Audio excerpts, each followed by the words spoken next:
ஓம் ஸ்ரீ ஞான ஆஞ்சநேயரே போற்றி போற்றி. மூலாதார சக்கரம் குறித்து ஞான ஆஞ்சநேயர் வழங்கிய உன்னத அருளுரை. ஸ்ரீராமரின் ஆற்றலால் ஜீவிக்கும் சிரஞ்சீவியாம் ஞான ஆஞ்சநேயரின் ஆசிகள் அனைவருக்கும் உரித்தாகட்டும். பூர்வாங்க நிகழ்வுகளால் பூத்திருக்கும் சத்தியயுகவாசிகளுக்கு ஞானம் புகட்டிட வருகை புரிந்துள்ளோம். உடற்சக்கரங்கள் தூய்மையுற்றால் மாத்திரமே பூரண முக்தி கிட்டும் என்றே உணருங்கள். மூலத்தின் மூலமான மூலாதார சக்கரம் என்பது தூய்மை அடைய வேண்டும் எனில் 3 முக்கிய ஆதாரங்கள் தூய்மையுற வேண்டும். ஒன்று நீர், மற்றொன்று அக்னி, மூன்றாவது வாயு என்பதாகும். அக்னியால் நீர் வற்றும், நீரினால் அக்னியின் ஆற்றல்கள் குன்றும். இருப்பினும் வாயு ஒன்றே மையத்தில் குடிகொண்டு அனைத்து மூலக்கூறுகளையும் சீரமைக்கும். வாயு புத்திரனாய் நிலைக்கும் யாம் அன்பு மானுட ஆன்மாக்களுக்கு சத்தியங்களை எடுத்துரைக்க முனைகின்றோம். மூலாதாரம் என்பது பஞ்ச தேகங்களிலும் சீரடைய வேண்டும். வாயு தேகத்தினில் மாத்திரமே கழிவுகள் கூடியே நிலைத்திருக்கும். ஏற்கும் பயிற்சிகளின் மூலம் பூரண பலனடைய வேண்டும் எனில் வாயு எனும் அஸ்திரம் தன்னை தீர்க்கமாய் ஏற்க வேண்டும்.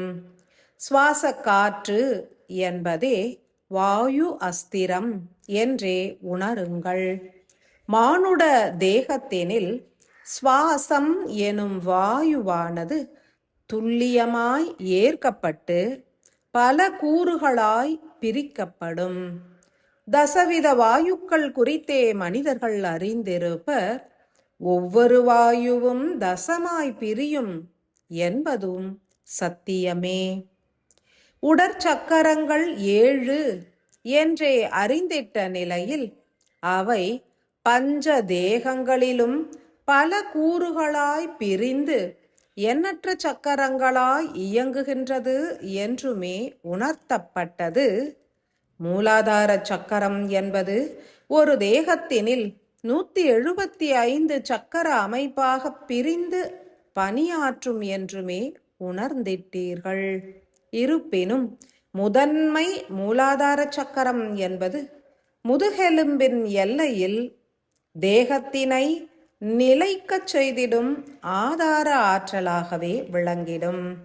நில தேக மூலாதார சக்கரமே உயிராற்றல்களின் இருப்பிடம் என்றுமே அறிந்திட்ட நிலையில் மூலாதார சக்கரத்தினை எவ்விதம் சீராய் அமைக்க வேண்டும் எனும் அதி அற்புத ஞானத்தினை அனைவரும் ஏற்றிடுங்கள். தசவித வாயுக்கள் யாவும் தனித்த முறையில் தசமாய் பிரிந்து செயலாற்றும். ஒவ்வொரு சக்கர அமைப்புகளுடனும் கலப்புறும் வாயுக்களே பற்பல ஆற்றல்கள் எனும் எரிபொருளினை உருவாக்குகின்றன. தசமாய் உருவாகும் வாயுக்கள் சதமாய் பிரிந்து பணியாற்றுவதும் மானுட தேகத்தினில் நிகழ்ந்தேறிடும். மூலாதார சக்கரம் என்பது சீராய் இயங்கிட உதவுவது பல்வேறு வாயுக்களே. நிலதேக மூலாதார சக்கரம் சீரடைய அபான வாயுவின் முதன்மை மூலக்கூறுகள் உதவுவது போன்று நீர் தேக மூலாதார சக்கரத்தின் கழிவுகள் நீங்கிட வியானக்காற்றும் வாயு தேகத்தின் மூலாதார சக்கர கழிவுகள் நீங்கிட உதான காற்றின் ஒரு பிரிவு மூலக்கூறுகளும் அக்னி தேக மூலாதாரம் சீர் அடைய சமான காற்றின் ஒரு பிரிவு மூலக்கூறுகளும் ஆகாய தேக மூலாதார சக்கரம் சீரடைய பிராணக்காற்றின் ஒரு பிரிவு மூலக்கூறுகளும் உதவிடும் என்றறிக. இவற்றை குறித்து அறிவதற்கு முன்னர் பஞ்சபூத மூலக்கூறுகளின் தன்மைகளை அறிய கடவது. நில மூலக்கூறுகள் என்பன நீர் மூலக்கூறுகளின் இருப்பிடமாக திகழ்ந்திடும். நிலத்தில் மாத்திரமே நீரானது தேக்கமடைய இயலும். அவ்வகையில் ஆகாய மூலக்கூறுகளிலிருந்து மாத்திரமே அக்னியும் பிறக்கின்றது. நிலமும் நீரும் பிணைந்து இயங்கும் தன்மை கொண்டது. ஆகாயமும் வெப்பமும் பிணைந்து இயங்கும் தன்மை கொண்டது. ஓர் மானுட தேகத்தினில் இருவேறு நிலைகளையும் ஒன்று கலந்திட உதவுவது வாயுவின் மூலக்கூறுகள் மாத்திரமே. நிலமும் நீரும் கலப்புற்றாலும் அவை அக்னி மற்றும் ஆகாய ஆற்றல்களாகிய ஆன்மா மற்றும் உயிரின் சக்தி நிலைகளோடு கலப்புற வேண்டும் எனில் வாயு ஒன்றே உதவிட இயலும். உடலின் மூலாதார சக்கரம் தூய்மையுற்றால் நிலம் மற்றும் நீர் ஆற்றல்கள் பெருகிடும். எனினும் உயிர் சக்தி பெருக வேண்டும் எனில் வாயுவின் துணையினையே நாடிடல் வேண்டும். மூலாதார சக்கரம் அடைப்புகளின்றி சீராய் இயங்கினால் ஒரு மனிதனின் வாழ்வினில் அருட்செல்வமும் பெருகிடும், பொருட்செல்வமும் பெருகிடும். வாயு மூலக்கூறுகள் மாத்திரமே அனைத்தினையும் பிணைக்கும் வல்லமை கொண்டது. மானுடர்களின் மூலாதார சக்கரம் தூய்மையுற்று விரிவாய் செயல்புரிந்தால் மாத்திரமே ஞானமும் பிறக்கும். தோப்புக்கரண பயிற்சிகளையும் சுவாச பயிற்சிகளையும் ஓர் தியான நிலையில் ஏற்கின்ற அன்பு மானுட ஆன்மாக்களே, சத்தியம் உணருங்கள். சுவாச காற்று ஒன்றே அனைத்து சக்கரங்களையும் சீராய் இயக்கிடும். சுவாசிக்கும் வாயு என்பது எவ்விதம் இயங்கும் என்றறிக. நீரும் அக்னியும் பரவிடாத பகுதிகளிலும் வாயு என்பது எளிதாய் பரவும். சுவாசிக்கும் வாயுவின் மூலம் உயர்ந்த பிராணக்காற்றும் மற்றும் அனைத்து வித வாயு மூலக்கூறுகளும் மூலாதார சக்கரத்தினை தீண்டிடல் வேண்டும். எத்தகைய நிலையினை ஏற்றால் அவை சீராய் உட்புகும் என்றும் எவ்விதம் பிரிந்து எச்செயல்களை ஆற்றும் என்றுமே தீர்க்கமாய் உணரக் கடவது. பஞ்ச தேகத்திலும் உள்ள மூலாதார சக்கரங்கள் யாவும் எதனை சார்ந்தது என்றுமே அறிய கடவது. நில தேக மூலாதார சக்கரம் என்பது தேகத்தினில் உள்ள உறுப்புகளை சார்ந்தது. நீர் தேக மூலாதாரமோ குருதியினை சார்ந்தது. வாயு மூலாதாரம் என்பது சுவாசத்தினை சார்ந்தது. அக்னி தேக மூலாதாரம் உயிர் ஆற்றலாகிய வெப்பத்தினை சார்ந்தது. ஆகாய தேக மூலாதாரம் என்பது வெற்றிடத்தினை சார்ந்தது.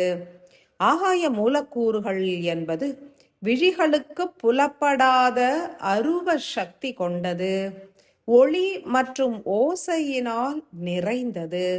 மேலும் காந்த சக்தியும் வெப்ப சக்தியும் நிறைந்தது. ஓர் சத்தியம் என்பது யாதெனில், ஆகாய மூலக்கூறுகள் யாவும் உள்ளீர்க்கப்படும் தருணம் அவை வெற்றிட ஆற்றல்களாகவே உட்புகும். எனினும் அதன் பணி யாது எனில், அனைத்து மூலக்கூறுகளோடும் அனைத்து அணுக்களோடும் கலப்புறும். மேலும் அனைத்து அணுக்களிலும் உள்ள மைய பகுதியினை அடைந்து தனது ஒளி மற்றும் ஓசை எனும் ஆற்றல்களை நிறைக்கும். ஒவ்வொரு ஆகாய மூலக்கூறுகளும் மற்ற மூலக்கூறுகளோடு கலப்புற்றால் அன்றி அணுக்களோடு கலப்புற்றால் நிகழ்வது யாது என்றறிக. அவை அதன் மையத்தில் அமர்ந்து அம்மூலக்கூறுதனை அரித்து அழித்து தனது தன்மையாகிய வெற்றிடத்தினையே அழித்துவிடும். ரசவாதம் என்றும் இவை அறியப்படுகின்றது. ஆகாய மூலக்கூறுகளை அதிக அளவினில் ஏற்றால் அவை ஒவ்வொரு அணுக்களிலும் ஒவ்வொரு மூலக்கூறுகளிலும் உட்சென்று அவற்றின் மைய ஆற்றலை அழித்து தனது தன்மையான வெற்றிடத்தினை பெருக்கும். மூலாதார கழிவுகள் நீங்க வேண்டும் எனில் ஆகாய மூலக்கூறுகளையே அதிகமாய் சுவாசத்தின் மூலம் ஏற்க வேண்டும். அனைத்து மூலக்கூறுகளும் ஏற்கும் உணவின் மூலமும் உட்புகும், சுவாசிக்கும் காற்றின் மூலமும் உட்புகும். எனினும் சுவாசமே எளிமையானது. சுவாசத்தின் மூலம் வாயு மூலக்கூறுகளே அதிக அளவினில் ஏற்கப்படும் என்றே கருதிவிடலாகாது. அனைத்து மூலக்கூறுகளும் அதனில் அடக்கம். எனினும் ஆகாய மூலக்கூறுகளை அதிக அளவினில் சுவாசிக்க வேண்டும் எனில் சூரியன் உதிக்கும் தருணத்தில் அடர்ந்து விரிந்திருக்கும் ஓர் பெரிய விருட்சத்தின் கீழ் அமர்ந்து ஆழ்ந்து சுவாசிக்க வேண்டும். மூலாதார சக்கரம் சீரடைய அரச மரத்திலிருந்து வெளிப்படும் காற்றினில் உள்ள ஆகாய மூலக்கூறுகள் பெரும் அளவினில் உதவிடும். சமுத்திர கரையினில் அமர்ந்து ஆழ்ந்து சுவாசிக்கையில் உப்பு சக்தி கலப்புற்ற சுவாச காற்றானது உள்ளேற்கப்படும். அதன் மூலம் நிலம் மற்றும் நீர் சார்ந்த மூலக்கூறுகள் அதிக அளவினில் ஏற்கப்படும். அதீதமான இயக்கத்திற்கு உதவக்கூடிய அக்னி மூலக்கூறுகளை அதிக அளவினில் ஏற்க வேண்டும் எனில் சக்தி பீடங்களாய் விளங்கும் தேவியின் ஆலயங்களுக்கு பயணிக்க வேண்டும். பஞ்சதேகங்களிலும் உள்ள மூலாதார சக்கரங்கள் இவற்றின் மூலம் எளிதாய் தூய்மை அடையும். மூலாதாரத்தினில் மிக நுண்ணிய ஆகாய மூலக்கூறுகள் எனும் உயிர் ஆற்றல்கள் சேமிப்புற வேண்டும் எனில் ஐம்பூத ஆற்றல்களும் நிறைந்த பிராண காற்றினை சீராய் ஏற்க வேண்டும். அனைவரும் திங்களுக்கு ஓரிரு முறையேனும் ஆலயங்களுக்கு பயணியுங்கள். அடர் விருட்சங்கள், அரச மரம், சமுத்திரம், உயர்ந்த மலைப்பகுதிகள் ஆகியவற்றை நாடியே பயணியுங்கள்.